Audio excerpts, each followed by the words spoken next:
Sewing needles begin with thin steel wire. Machinery uncoils two spools simultaneously and pulls the wires across guide wheels and into narrow passageways to remove kinks and straighten the wires. And then cutters slice them to the length of two needles. The wires exit into shaking chutes and fall into bins in neat piles. Each one will be used to make two needles.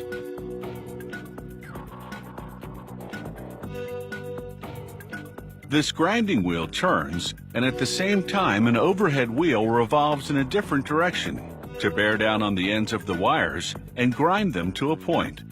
Sparks fly from the friction. It takes up to 6 grindings to make the tips sharp enough.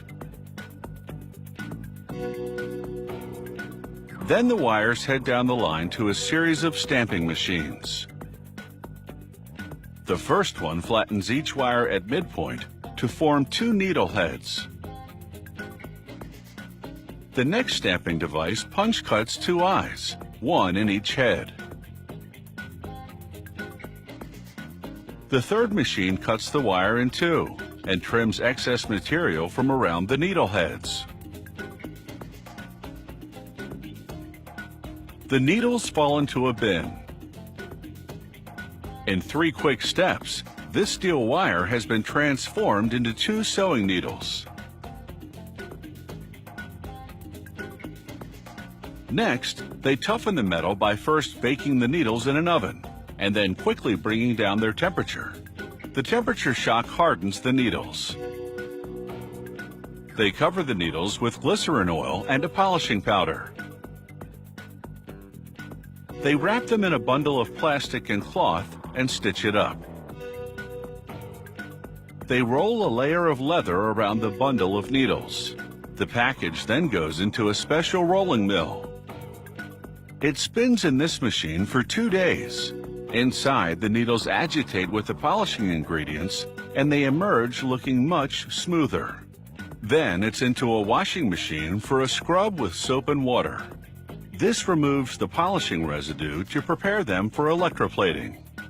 Electroplating gives the needles an outer skin of corrosion-resistant nickel.